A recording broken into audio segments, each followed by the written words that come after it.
Ya. Y permítame, por favor, compartir la pantalla. Vamos a ver en cuanto a lo que es la gobernación global y la salud pública. Son dos temas que vamos a ver el día de hoy. No sé si se puede observar la pantalla.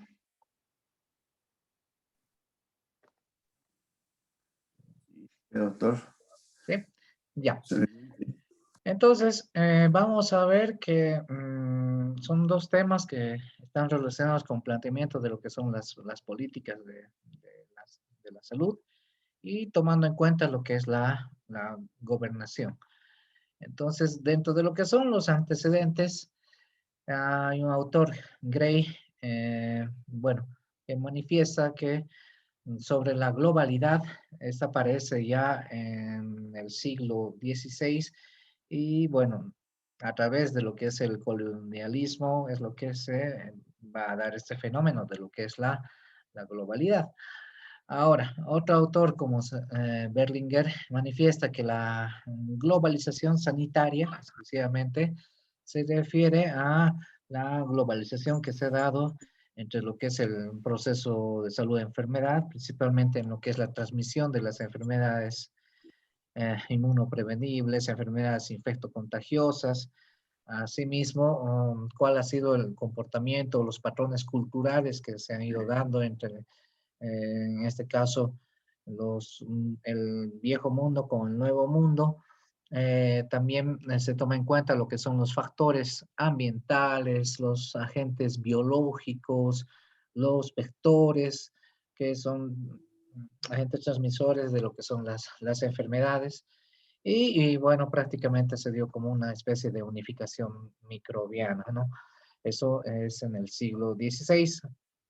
Posteriormente, después de la Segunda Guerra Mundial, con la creación de la Organización Mundial de la Salud y las diferentes cumbres mundiales de salud que se han ido dando, ponen énfasis en lo que es el abordar a lo que es la problemática de la salud, pero tomando en cuenta factores que van a incidir en lo que es la presencia de las enfermedades y para ello no solamente se toma en cuenta a los agentes biológicos, sino que también existen otros factores coadyuvantes dentro de los cuales tenemos, por ejemplo, las necesidades básicas. Y bueno, el hecho de no satisfacer estas necesidades básicas implica que al interior de cada uno de los países se vayan produciendo este fenómeno de lo que son las desigualdades, los problemas sanitarios. Obviamente que aquellos países que tienen mayor desarrollo, mayor inversión en lo que es la parte de salud y otros sectores, eh, han hecho que precisamente se vaya satisfaciendo esas necesidades en lo que es la salud, hablando de lo que es agua potable, alcantarillado, luz, la alfabetización, inversión en salud. Entonces, esos países más desarrollados, obviamente que han entrado en mayor ventaja comparado con los países en vías de desarrollo, ¿no? Y esto es mucho más marcado cuando nosotros hemos visto la anterior clase, al tiempo de ver cómo era la distribución económica, la inversión en salud, en cuanto a lo que es indicadores como ser mortalidad materna, mortalidad infantil, en países de África, por ejemplo, eh, son aquellos países que prácticamente tienen las peores condiciones en cuanto a lo que es la situación de salud, ¿no? Questo in llantas, ¿no? ¿Qué es? Ahora, en cuanto a lo que es el incremento a lo que son los riesgos y las enfermedades, de la misma manera esto se ha ido cada vez más dando y también de cierta manera al ser una carga no solamente en la salud, sino que es necesario la inversión de recursos económicos, vemos que no ha podido ser sostenible en muchos países y es así que inclusive se han ido debilitando lo que es son el sistema de salud. Ha habido, por otra parte, en los países en vías de desarrollo, el recorte presupuestario, ¿no? De la cooperación internacional.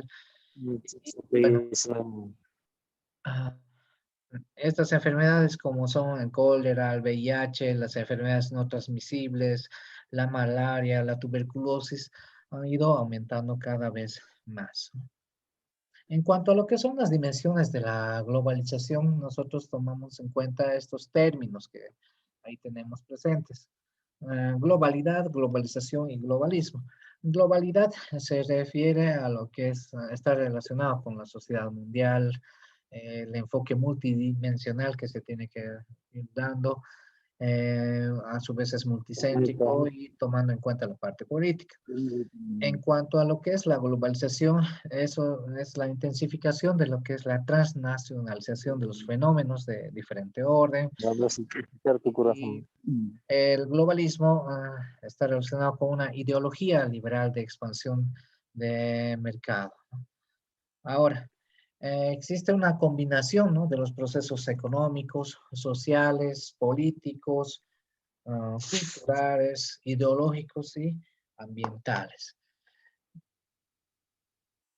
En cuanto a lo que es la expansión, vemos que en los últimos años se ha ido acelerando e intensificando cada vez más. En cuanto a lo que son las relaciones sociales capitalistas, bueno, se ha visto la lucha de lo que son las clases. De la misma manera, el desarrollo de la parte tecnológica ha sido acelerada en estas últimas décadas, de tal manera que hay una gran transmisión de lo que son los conocimientos, hay una información abundante, y bueno, eso también es lo que vemos que con el Internet se ha ido acelerando mucho más esta transmisión de los conocimientos, ¿no?, y la información.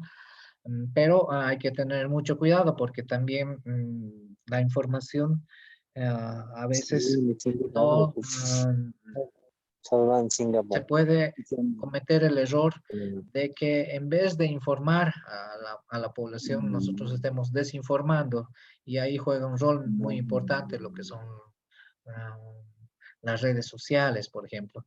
A veces se lanzan opiniones sin un sustento científico y eso fácilmente se va transmitiendo y diseminando al resto de la población de tal manera que se desinforma o, bueno, inclusive hay una afección de tipo psicológica que se da. Entonces, esos aspectos falta todavía un control, un filtro sobre esa información que se está difundiendo, ¿no? Y bueno, en cuanto a lo que es el comercio internacional, de la misma manera, ha ido cada vez más aumentando con el fenómeno de lo que es la globalización. Bueno, vemos también que por parte de lo que es en el Internet, en este caso, ha habido una apropiación en cuanto a lo que es la transmisión de lo que son los conocimientos, el control de lo que es la economía del libre mercado, la producción y el trabajo. Entonces hay un grupo que, bueno, está monopolizando, podríamos decir, lo que es el servicio de Internet.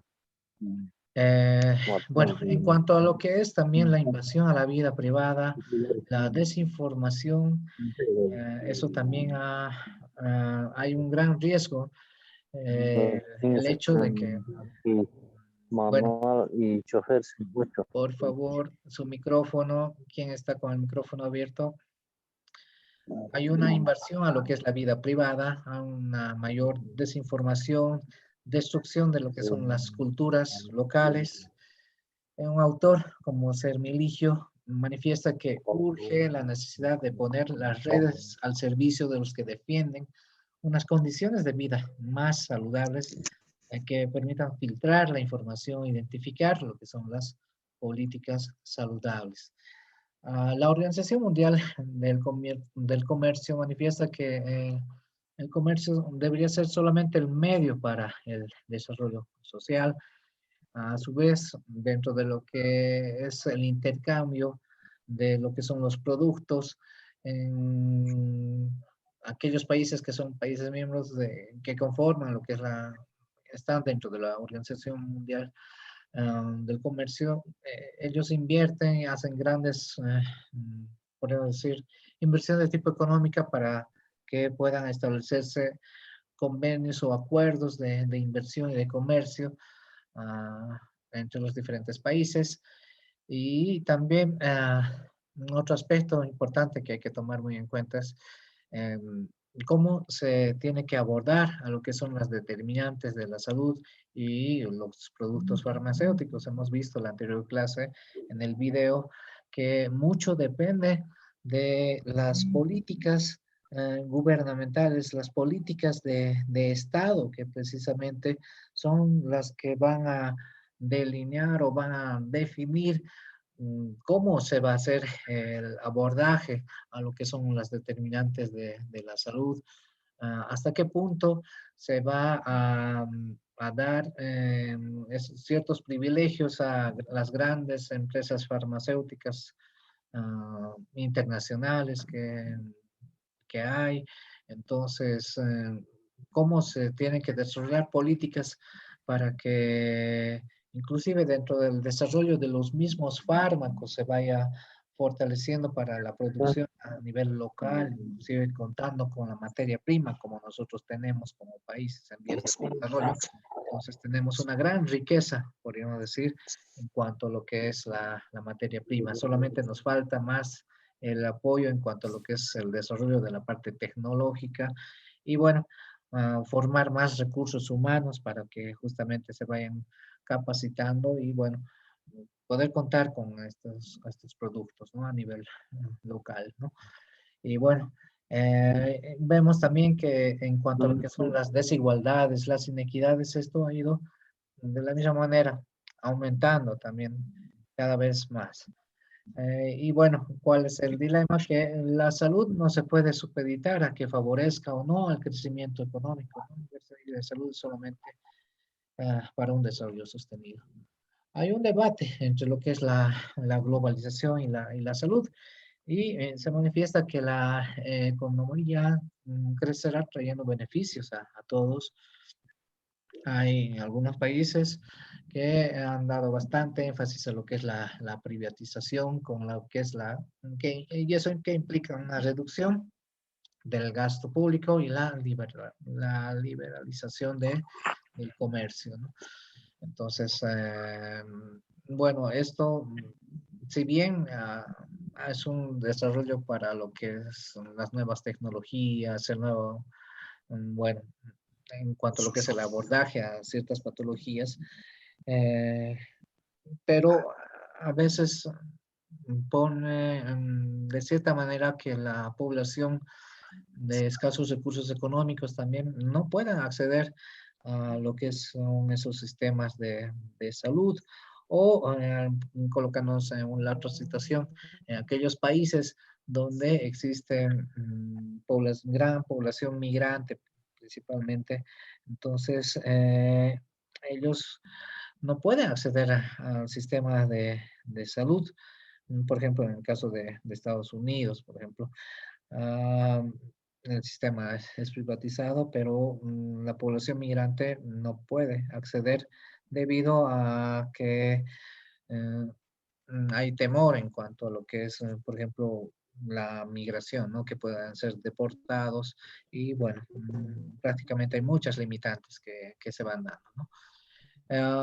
Bueno, un autor Fetching manifiesta que tiene que haber bueno, hay un crecimiento económico, está relacionado también con lo que es el fenómeno de la globalización y también eso está relacionado con la mayor inversión a lo que es el sector de salud. Aquellos países asiáticos, bueno, si bien ellos brindaron lo que es la apertura de lo que es la globalización, pero lamentablemente se vio que ha existido este fenómeno de lo que es el empobrecimiento y la destrucción del sistema comercial debido a las grandes inequidades o diferencias en cuanto a lo que es la competitividad, ¿no? La producción de tipo local comparado con las grandes empresas transnacionales que prácticamente han hecho que estas empresas absorban a esas pequeñas empresas que estaban en surgimiento. Entonces, de tal manera que ha destruido, ¿no?, ese sistema comercial de tipo local. Bueno, también entra en debate lo que es el beneficio político, cultural, la lucha contra la opresión de los derechos humanos, el flagelo de lo que es la corrupción, de la misma manera, eh, ha sido muy marcado principalmente en los países en vías de desarrollo. En cuanto a lo que es también otro fenómeno, el recrudecimiento, ¿no?, de lo que es la xenofobia, la discriminación, los cambios culturales. Bueno, también, bueno, hay una tendencia a lo que es la homogeneización de la cultura, pero esto a su vez va a generar conflictos porque no se puede, bueno, depende mucho de las culturas, que algunas tienden a absorber a otras, y bueno, se da ese fenómeno o esos conflictos prácticamente, donde la parte cultural va desapareciendo, ¿no? Eh, un autor como Betcher manifiesta que se tienen que aprovechar las oportunidades de la comunicación. ¿Para qué? Para poder acceder mucho más a lo que son las comunidades más pobres, eh, y a su vez se tiene que enfrentar a los problemas comunes. Tiene que existir lo que es la libre circulación de los capitales. Baum manifiesta a su vez que el crecimiento de la economía globalizada está relacionado con lo que es la transnacionalización. Bueno, vemos que a través de lo que son las imposiciones del Fondo Monetario Internacional, del Banco Mundial, se han dado este fenómeno de lo que son las desigualdades, porque en cuanto a lo que es la sostenibilidad de tipo económica, porque los países con menos recursos económicos, al no poder pagar, podríamos decir, esa deuda, hacen que, bueno, los intereses también se vayan elevando cada vez más, y cosa que hace muy dificultoso el hecho de poder cancelar la deuda externa, y eso hace que los países pobres pues sean cada vez más pobres, ¿no? Existe también un injusto intercambio entre lo que son los países pobres y los países ricos, en el sentido del desarrollo de lo que son las patentes, la propiedad intelectual, donde muchas veces el producto, bueno, se obtiene en su gran mayoría de los países en vías de desarrollo, pero el producto final, eso está en los países más desarrollados, los países industrializados.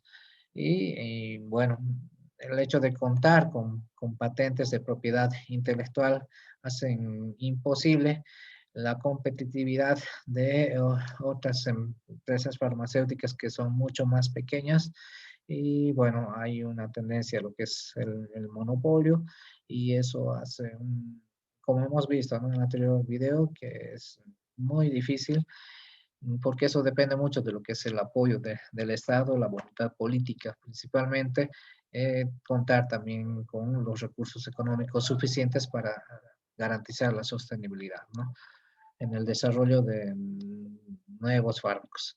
Uh, Habermas manifiesta que existe también una erosión de lo que son las prerrogativas del Estado-Nación. Hay una crisis en cuanto a lo que es la gobernanza mundial del Estado. Y bueno, ¿cómo se tiene que globalizar lo que es la salud? Ahí hay, a través de los siguientes aspectos, ¿no?, que contemplan lo que es la salud pública global, el proceso en que incluya en el proceso a todas las personas, que se ponga bastante énfasis en lo que son las determinantes sociales de la salud, que mediante las técnicas de lo que es la promoción de la salud, se tienen que introducir medidas científicas sociales para que permitan un mayor desarrollo cultural. Bueno, conceptos que se han ido desarrollando sobre la salutogénesis, el embodiment, la teoría ecosocial. Y bueno, la salutogénesis, hay un autor ruso, Antonovsky, que manifiesta que la salutogénesis está relacionado a lo que es el proceso de la salud relacionado con los factores socioculturales y a su vez históricos. Se tiene que actuar de una forma saludable y todo esto tiene que tener un enfoque de tipo holístico, ¿no? El embodiment es la reincorporación en el cuerpo de circunstancias materiales y sociales. Y la teoría ecosocial nos muestra que tiene que existir un razonamiento que involucre todo lo que es la parte biológica, la parte social, con una perspectiva histórica holística. Bueno, ya el término de globalizar la salud se trató en lo que es la Asamblea Mundial de la Organización Mundial de la Salud del año 1995, donde tomaba en cuenta los siguientes aspectos. En cuanto a lo que son los beneficios, tenemos el derecho a lo que es la salud, la ética política, lo que es la equidad, la solidaridad y la perspectiva de género. Mm, Tenemos también a través de lo que es la Declaración de Yakarta, producto de lo que es la Cuarta Conferencia Internacional en la Promoción de la Salud, tanto en lo que es en Ottawa como en Yakarta, se combinaron lo que son las estrategias de promoción de la salud, la intersectorialidad, las políticas y los planes saludables. También se puso en consideración lo que es el manifiesto de los pueblos para la salud. Esto fue dado en Estados Unidos.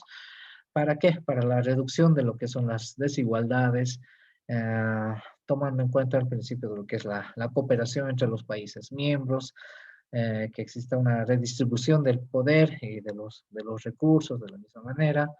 Y bueno, eso estaría relacionado principalmente a lo que es la globalización de la salud, que esos aspectos hay que tomar en cuenta. Ya. Y bueno, ¿se está entendiendo hasta este punto?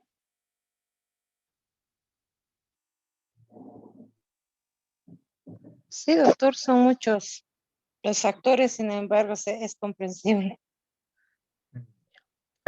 Bueno, entonces vamos a compartir una segunda presentación sobre lo que son las pirámides. La trampa de lo que son las pirámides. Bueno,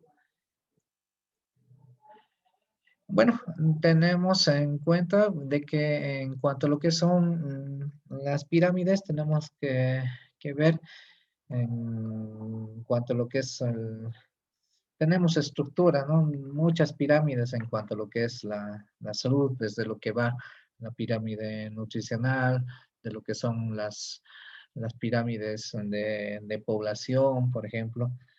Tenemos también lo que es la pirámide en cuanto a lo que es el mismo sistema de salud, cómo se encuentra distribuido, lo que son los primeros niveles, segundos niveles y terceros niveles.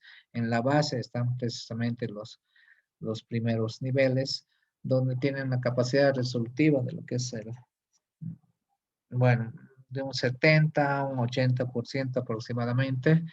Y ya para segundos niveles y terceros niveles tenemos el 20 a 30% de los problemas que se tienen que resolver, ¿no? Eso está establecido dentro de lo que es el sistema de salud. Y bueno, en cuanto a lo que es el abordaje de lo que son las enfermedades inmunoprevenibles, las enfermedades crónicas, bueno, estas más se tienen bueno, se resuelven en lo que son los primeros niveles, como está estructurado lo que es el sistema de salud, pero ya cuando se está abordando situaciones o patologías que son de alta complejidad y que requieren una mayor inversión de recursos económicos, esto se realiza ya en niveles mucho más complejos, ya sea en un segundo nivel o en un tercer nivel, ¿no? y ello implica también la inversión de grandes recursos económicos por parte del Estado, ¿no? Y bueno, vamos a ver algunos aspectos en cuanto a aquellas pirámides que están relacionadas al cuidado de lo que es la salud. El año 2004, un grupo de profesionales de una consultora como es Kaiser, es una organización norteamericana, y bueno, bueno, hicieron un estudio muy grande tomando en cuenta a lo que es la atención primaria en una población aproximadamente de 9 millones de usuarios. Y bueno, hicieron una división, ¿no?, de las personas en cuanto a lo que son las enfermedades crónicas, tomando en cuenta los 3 niveles de cuidado que vamos a ver a continuación. Tenemos eh, en la base todo lo que es la población general, y como este estudio se hizo más que todo tomando en cuenta el enfoque de lo que son las enfermedades no transmisibles, enfermedades crónicas. Ahí vemos que para el soporte de la autogestión está aproximadamente una carga poblacional, un 80% de los pacientes crónicos, ¿no? Ahora, los pacientes de alto riesgo están en la parte media, podemos decir, donde se tiene que hacer lo que es la gestión de la enfermedad, y toma en cuenta una carga poblacional aproximadamente del 15% de los pacientes de alto riesgo. Y finalmente, el 5% restante tenemos para la gestión de los casos, donde se toma en cuenta lo que es la promoción y la prevención. Ahora, ¿cuáles son las características de esta pirámide? Que en la base, como hemos visto, va de un 70 a un 80%, donde los pacientes tienen que tener el autocuidado, ¿no? ¿Cómo? Mediante lo que es el fomento a lo que es la educación y la experticia que se desarrolla por parte de los cuidadores, con participación de los pacientes enfermos. Hay una baja dependencia de los recursos sanitarios. Aparentemente los pacientes son expertos. Por otro lado, en la parte media vemos que aproximadamente un 25% de los pacientes requieren ya de una atención específica para la enfermedad, donde tiene que haber una intervención multidisciplinaria, ¿no?, a través de los diferentes equipos que se van conformando, y a su vez mm, tiene que haber una participación por parte de la comunidad, ¿no? ¿Para qué? Para que se pueda manejar precisamente la enfermedad. Y finalmente tenemos lo que es la parte superior, la cúspide, donde se toma en cuenta un 5% de la población, donde son los pacientes que tienen enfermedades crónicas que son sumamente complejas. A su vez, no tienen una sola patología esos pacientes, sino que tienen múltiples patologías, y es por eso que se utiliza el término de pluripatologías. Existe a su vez también un alto consumo de lo que son los servicios de salud, principalmente que están relacionados con lo que es la atención primaria, el servicio social, servicio hospitalario. Y bueno, se ve que en cuanto a lo que son los gastos, aproximadamente de un 40 a un 50% de los gastos están destinados a lo que es la atención, y es por eso que se hace un enfoque de lo que son los casos, pero lamentablemente no se logran mejores desenlaces, ¿no?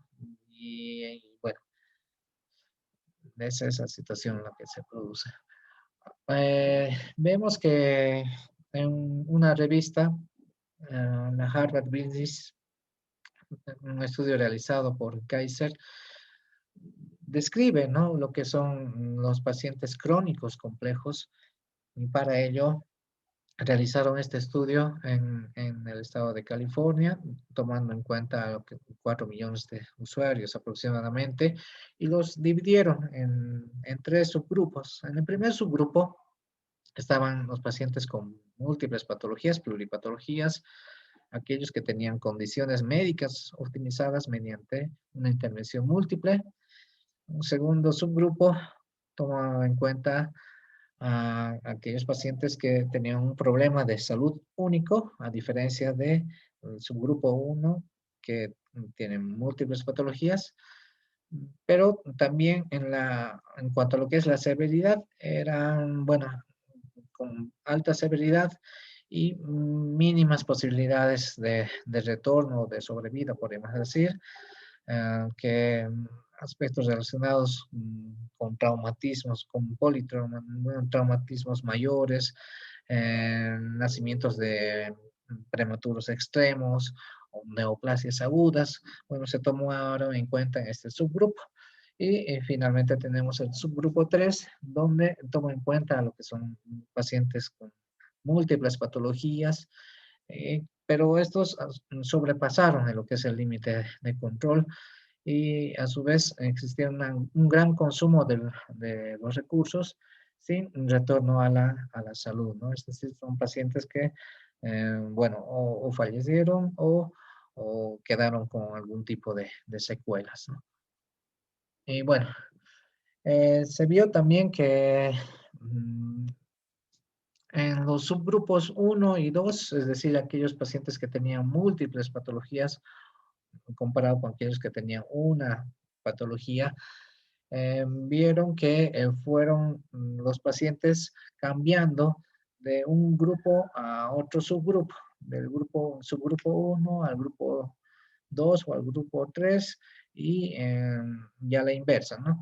Eh, bueno, esto es algo dinámico que ellos lograron observar y bueno, vieron que los programas a cuál de estos subgrupos podía manejarse de mejor manera.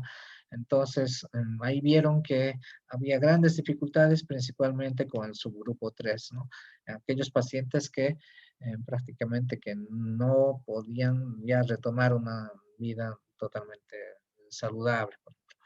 Y como propuesta, ellos manifestaron de que se tenía que desarrollar lo que es un programa basado en lo que es la atención primaria y para ello tenía que existir una gran inversión de recursos tecnológicos, con esto lo que está en boga actualmente, lo que es la inteligencia artificial, donde están programas como ser el programa ERE, por ejemplo, que forma parte de lo que es inteligencia artificial.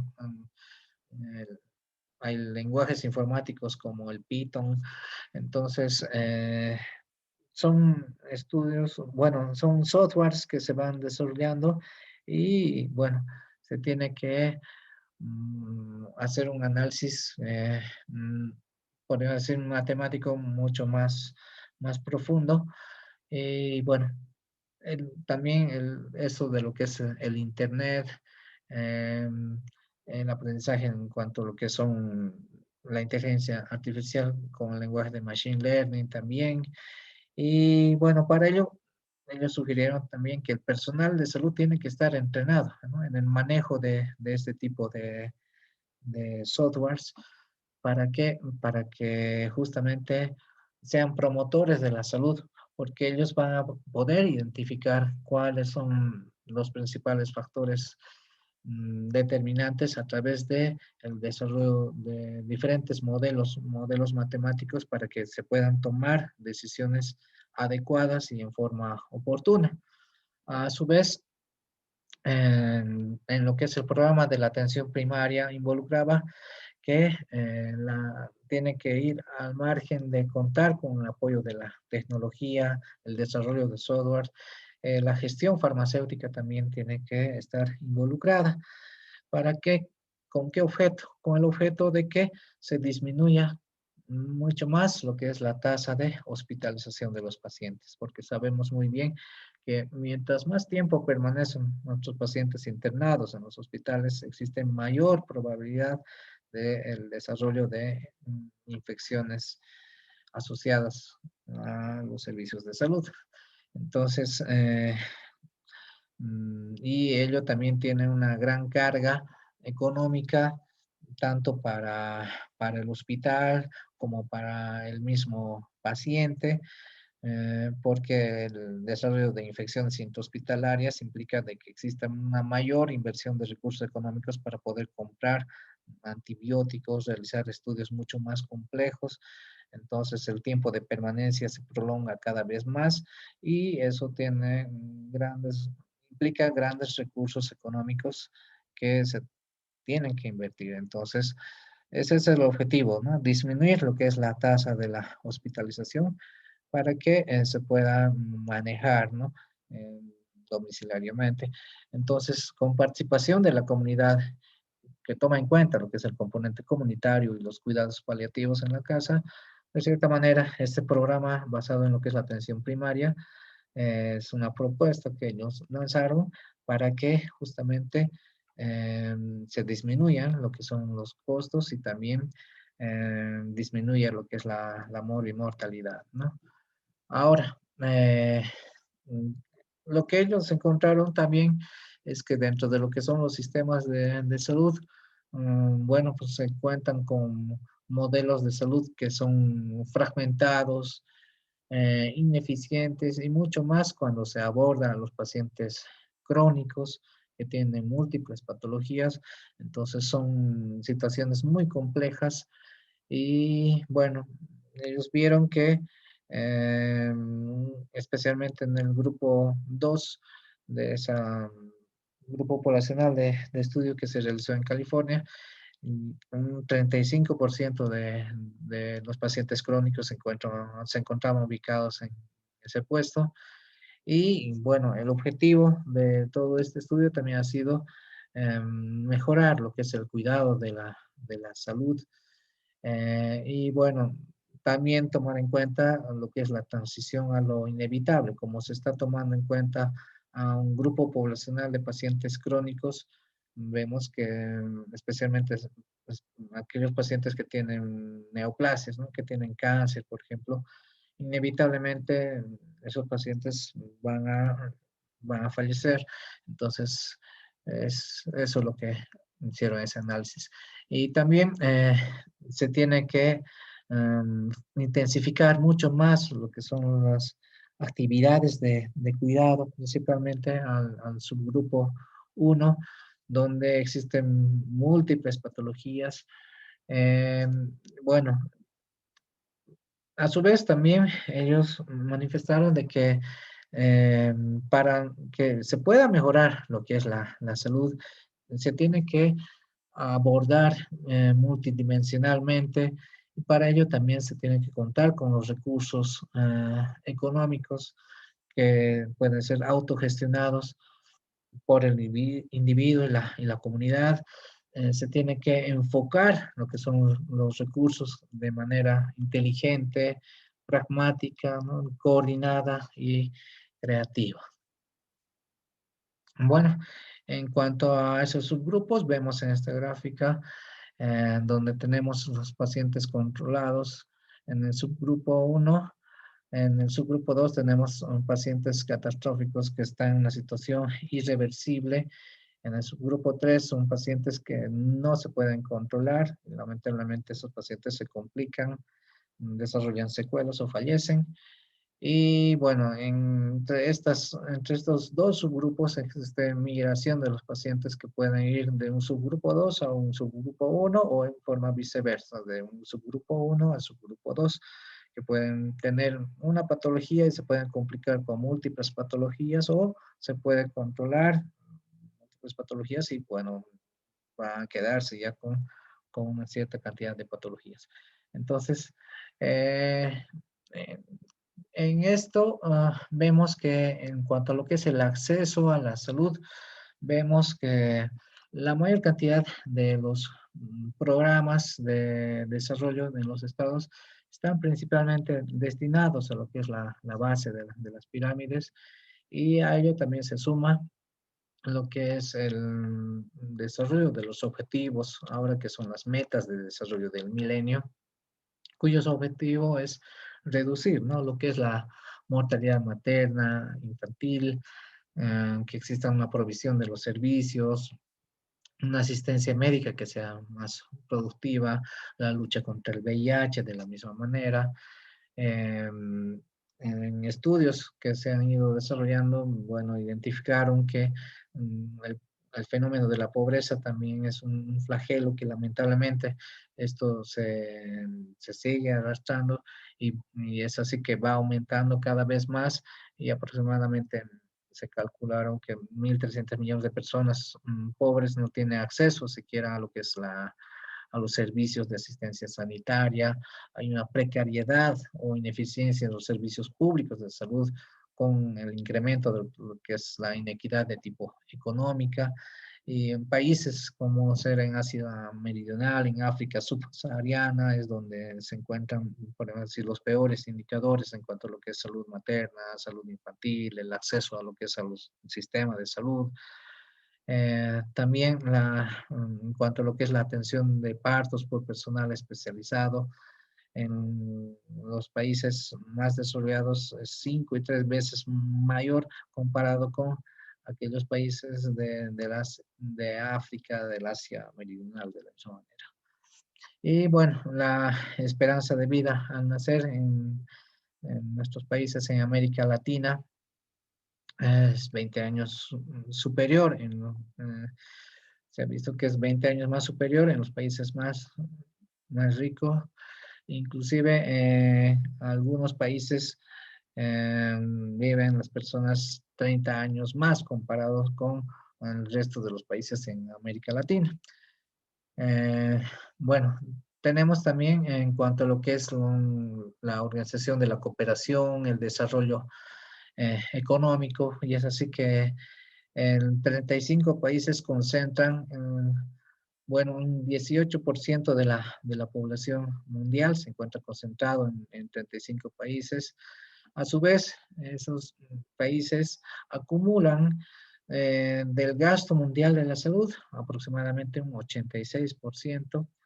Y bueno, para el 2010, 5.3 billones de dólares que se invierten en lo que es salud, está concentrado en esos 35 países, ¿no?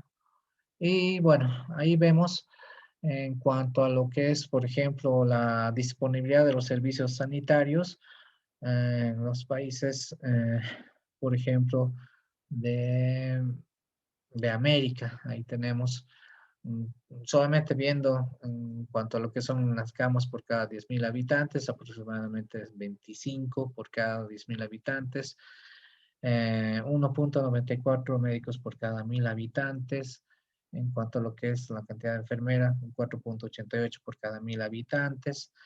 Y bueno, si comparamos con aquellos países, por ejemplo, de Europa, existe la mayor cantidad de camas por cada 10.000 habitantes.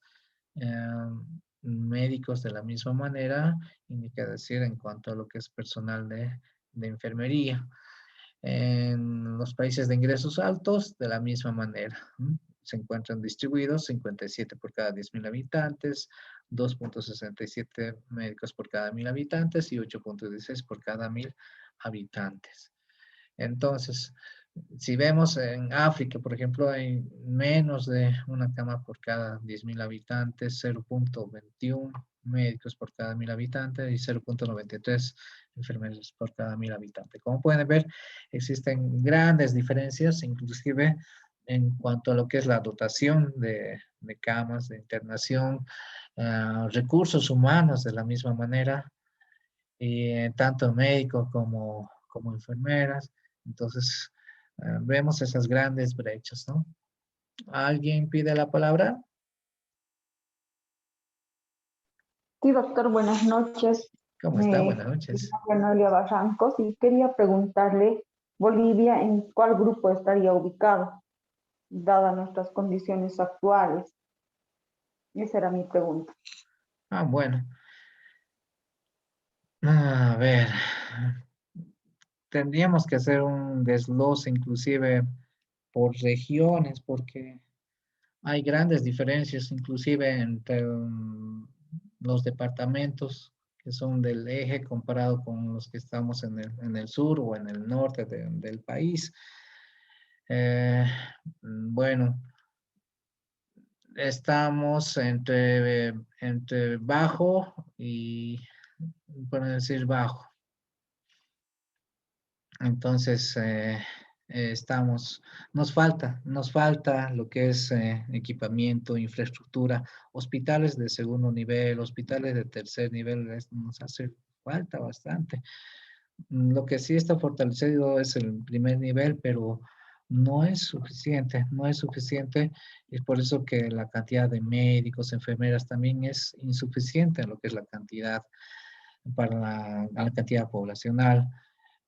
También vemos en cuanto a lo que es la distribución de los recursos humanos, si vemos entre lo que es el área urbana, el área rural, entonces varía también de zona, de región a región, donde, bueno, la mayor concentración de médicos, por ejemplo, se ve en las ciudades capitales, cosa que hay una gran deficiencia en lo que son los municipios, en el área rural. De la misma manera, en cuanto a lo que es la cantidad de enfermeras, por ejemplo, es un fenómeno un poco paradójico que en las ciudades existe menos cantidad de enfermeras, pero sí en el área rural hay un poco más. Entonces, como les digo, varía mucho de región a región, inclusive lo que es área urbana, área rural, entre departamentos.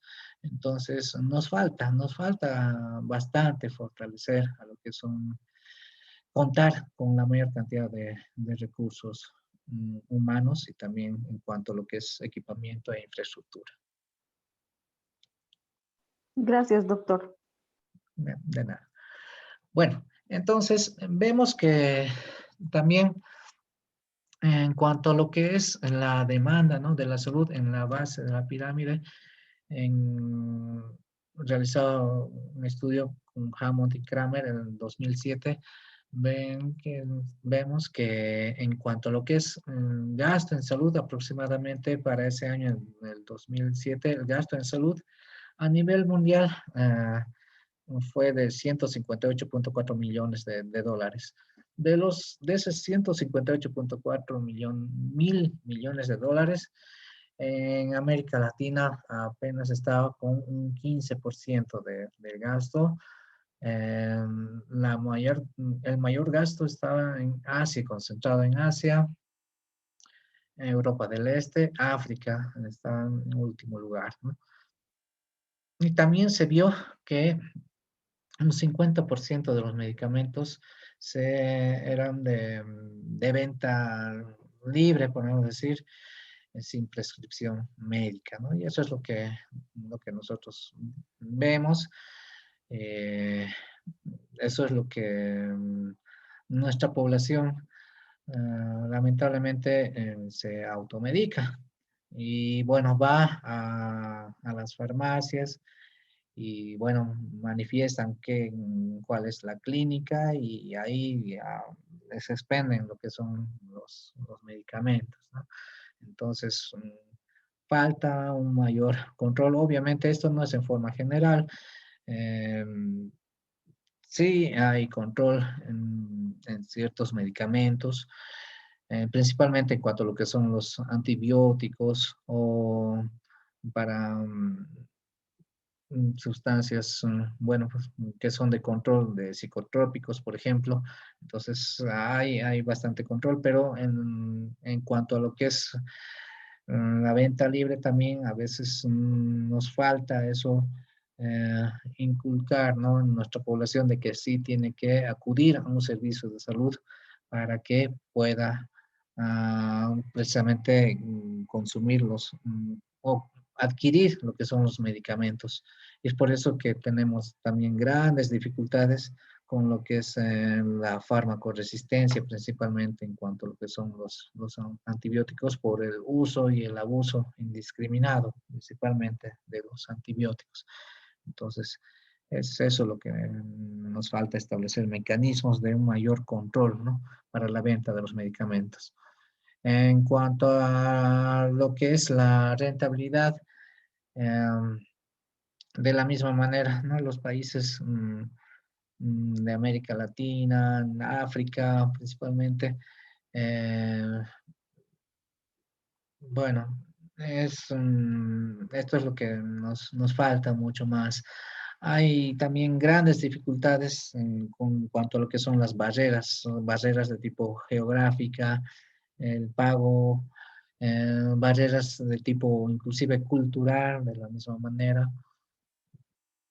Eh, y bueno, algunos criterios que se toman en cuenta para la valoración en cuanto a lo que es el sector salud, tenemos los aspectos relacionados tanto a lo que es la cobertura de las necesidades, la demanda y los beneficios, ¿no?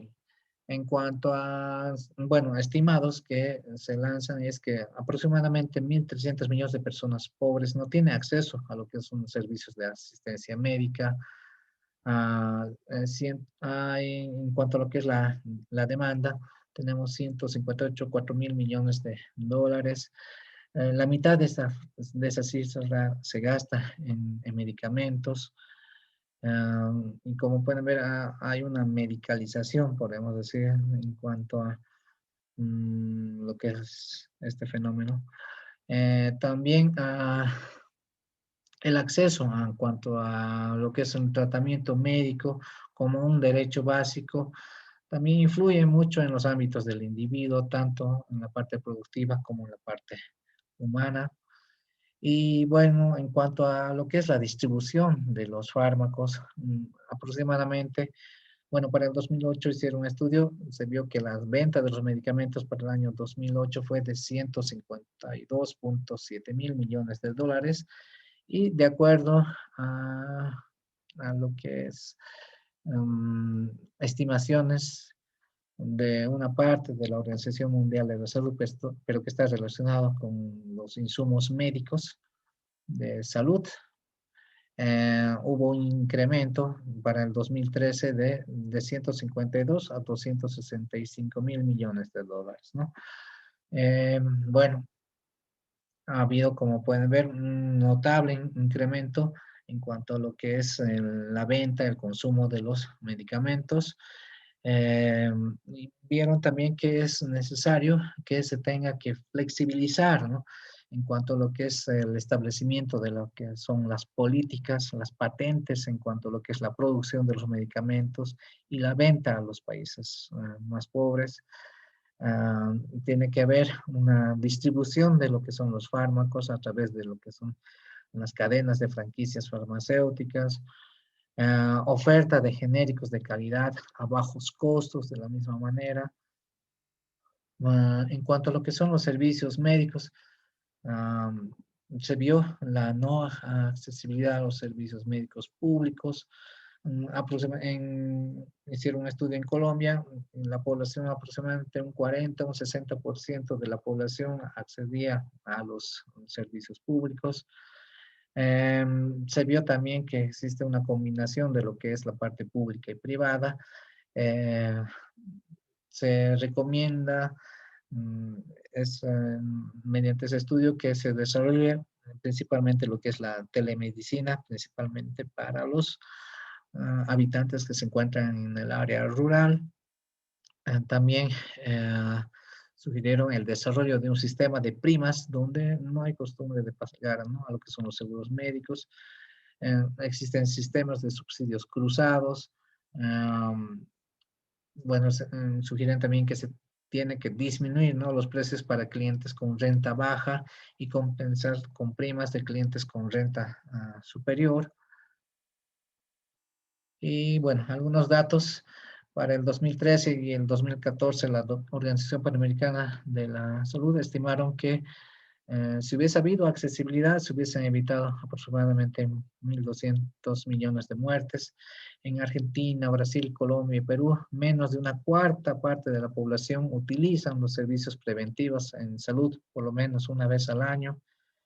En cuanto a lo que es la atención a las respuestas episódicas con condiciones agudas, existe un gran derroche en lo que es la parte de la tecnología, atención especializada de la misma manera. Y bueno, hay un modelo tradicional de gestión y de prestación de servicios que todavía se sigue llevando. En cuanto a lo que son los primeros niveles de atención, ellos vieron también que existe una escasa actividad resolutiva que no responde a lo que es el perfil de salud. Aproximadamente un 50% de las enfermedades crónicas no se registran, por eso que caen en el subregistro. El 50% restante, hay lamentablemente un tratamiento eficaz de 1 a 10. En cuanto a lo que es la tasa de hospitalizaciones, bueno, eso es ambulatorio. Y bueno, la baja capacidad de respuesta es lo que vieron. En cuanto a lo que es la formación de los recursos humanos, bueno, ahí vieron también que la formación de los recursos humanos responde de acuerdo a la presión del mercado laboral y que no responde a los perfiles de salud, ¿no? Lo que ellos recomiendan es que primero se tiene que hacer un estudio epidemiológico, un estudio del perfil de salud de una determinada región y en base a ese perfil recién, bueno, pues formar la cantidad de recursos humanos que sea en forma suficiente, ¿no? Cosa que no se da y que esto más que todo está centrado en lo que es la economía, en cuanto a lo que es el mercado laboral principalmente. Y eso, bueno, lo ideal es que se tenga que responder al perfil de salud propia de cada región. Barreras en cuanto a lo que es la inaccesibilidad geográfica, en cuanto a lo que es la calidad de atención afectada, existen, bueno, un insuficiente acceso al uso racional de lo que son los medicamentos, al acceso a lo que son las tecnologías en salud. Hay una subutilización de los medicamentos genéricos de calidad. Muchos países vieron que el gasto público en salud era menos de un 4% del Producto Interno Bruto. También encontraron dificultades en cuanto a lo que es la coordinación intersectorial, interinstitucional. De la misma manera, encontraron que las condiciones económicas no eran las adecuadas. Existía este fenómeno de lo que es la exclusión social, el poco acceso a lo que es el agua, a los alimentos, grandes deficiencias en cuanto a lo que es el saneamiento básico de la misma manera.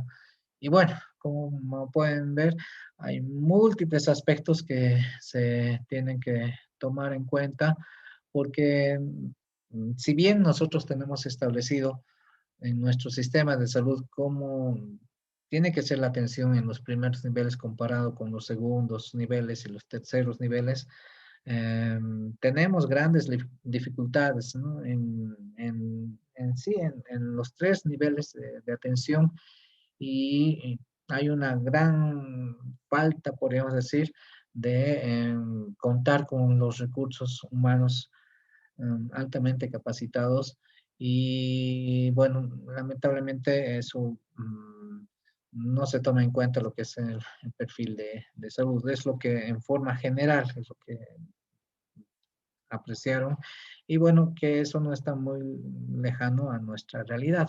Entonces, es eso lo que quería manifestarles porque cada vez más está aumentando lo que son las enfermedades crónicas. Eh, Cada vez más la población se automedica. En cuanto a lo que es el subregistro, también de la misma manera, hay poca utilización por parte de la población en los servicios de salud de primer nivel, pero ahí también tenemos que preguntarnos por qué, qué es lo que está pasando, por qué hay poco acceso de la población hacia los primeros niveles. Bueno, ahí vemos que hay una gran carga, más que todo, de tipo administrativa, ¿no? En cuanto a lo que es el llenado, por ejemplo desde lo que son los cuadernos, estudios de laboratorio, recetario recibo, que se tiene que pasar a lo que es el SOAPS. Y si no hay internet, también ahí tenemos dificultades porque contamos con una sola computadora para varios, podemos decir, consultorios, entre lo que es el médico, enfermera, farmacia. Y bueno, todo se tiene que cargar en una sola computadora. Nos falta mayor equipamiento y bueno, que se establezca el sistema en red, de la misma manera el acceso al Internet. Entonces, tenemos grandes dificultades nosotros como país, como región también, y nos falta fortalecer esto mucho más, contar con más recursos humanos altamente capacitados, que estén motivados de la misma manera. Eso es lo que nos hace mucha falta, porque hay una gran saturación de tareas, de actividades, donde se tienen que cumplir lo que son los programas de salud.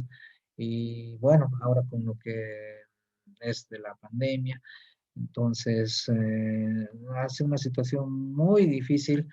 Y bueno, pues lamentablemente también bueno, en cuanto a lo que es la mortalidad de aquellos pacientes que están con enfermedades crónicas degenerativas, también ha incrementado mucho más por este fenómeno de lo que es la pandemia, el no poder acceder a los servicios de salud en los diferentes niveles. Bueno, ha desencadenado en que los pacientes se descompensen y fallezcan en muchos casos. Entonces, como pueden ver, hay muchas dificultades que, bueno, tenemos en nuestro país. Y bueno, es eso lo que quería manifestarles. Janet Kenta, ¿quiere opinar? Sí, doctor, si me permite hacer una apreciación. Sí, Este estudio realizado en Colombia, evidentemente, si bien guarda relación con los resultados que existen en nuestro país, obviamente ellos tienen un sistema, una gestión de la salud mucho más avanzada que nosotros, ni qué decir en Bolivia. Sin embargo, se ha visto que la gestión en salud guarda mucha relación con un componente de la capacidad instalada de los establecimientos de salud, que sería el recurso humano. Lamentablemente no tenemos una política de gestión de recursos humanos que pueda para el tema de las acciones, por lo tanto, se evidencia el tema de los subregistros, ¿no? Sin embargo, como usted bien decía, el tema de la creciente demanda de pacientes con enfermedades crónicas y prevenibles, obviamente es el resultado de una mala implementación en lo que corresponde a las políticas, a los programas de salud en el primer nivel. Lamentablemente, como bien sabemos, el primer nivel, de acuerdo al modelo de atención, debería cubrir el 80%. Sin embargo, recae sobre el primer nivel todo el tema de la información o los programas como políticas de salud, y no existe pues una atención como debería ser en las estrategias de promoción y prevención en el primer nivel, que sería un enfoque que debería darse a partir del primer nivel para poder prevenir los indicadores, ¿no? Y mejorar también los indicadores de salud con lo que nos evalúan. El tema también para el tema de inversiones, los indicadores hospitalarios que lanza nuestro sistema de información no nos ayuda. Hay demasiado subregistro al respecto y la red de servicios de salud como tal no está tan integrada en función, o no hay una correcta aplicación de las normativas vigentes en cuanto a la funcionalidad de la red de servicios de salud. Es por eso que nuestros segundos y terceros niveles a la fecha se encuentran totalmente saturadas, pero no por una falta, sino por un correcto o un modelo de gestión hospitalaria que no existe a la fecha en nuestro país. Si bien se han implementado algunos modelos, pero no ha habido, creo, lineamientos desde el Ministerio de Salud que nos den eh, las líneas para establecer el modelo de gestión hospitalaria. Se ha podido ver también que a nivel Bolivia, en todos los hospitales, los indicadores están muy por debajo del 60%. ¿Qué quiere decir? Que no hay una buena gestión de la atención, una buena gestión del paciente en cuanto a la atención y a la hospitalización. Esas serían las apreciaciones que puedo ver desde la experiencia, doctor, en cuanto a los factores que usted estaba indicando y a los resultados que lanza este estudio en Colombia. Muchas gracias, doctora Janet. Evidentemente tiene toda la razón porque es eso lo que vemos, ¿no? En los primeros niveles, lamentablemente, bueno, hay esa de lo que son los compromisos de gestión y es como un tormento, ¿no?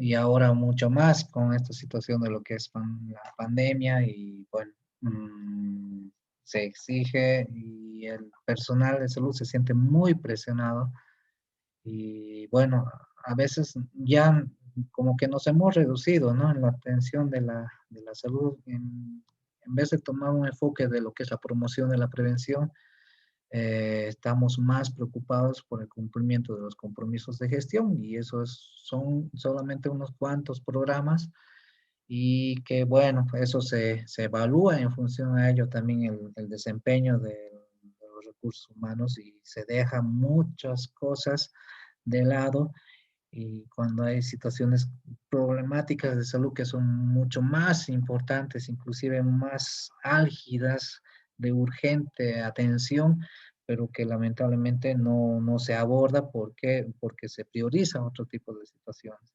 Entonces, eso es lo que nos falta, tener una visión un poco más amplia para que podamos evidentemente ver que la salud no son solamente los compromisos de gestión, sino que esto es algo mucho más grande, ¿no? Y que, bueno, es un trabajo que implica la participación de múltiples entidades en este caso, ¿no? Sí. ¿Alguien más que quisiera participar?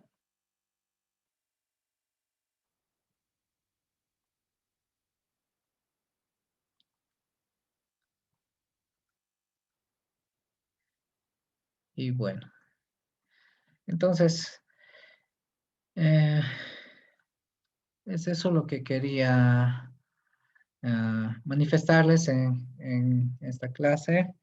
Y bueno, espero que se haya podido entender las dos presentaciones y también me gustaría también que vayan participando desde su punto de vista, su experiencia profesional que ustedes tienen, porque también varía mucho de región a región y bueno, es eso lo que nos va a enriquecer mucho más el análisis y la presentación de estos temas que estamos viendo.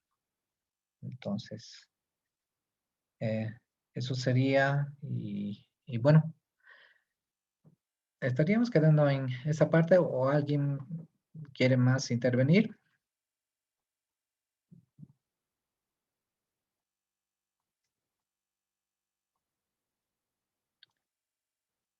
Bueno, entonces, queridos colegas, nos estaríamos quedando en esta parte, por favor. El día jueves vamos a ver dos temas también. Y bueno, vamos a hacerlo para que sea un poquito más participativo. Y bueno, eso es lo que quería mostrarles el día de hoy. Y bueno, agradecer por la participación de ustedes y bueno, muchas gracias por estar esta noche y nos vemos entonces pasado mañana, este jueves.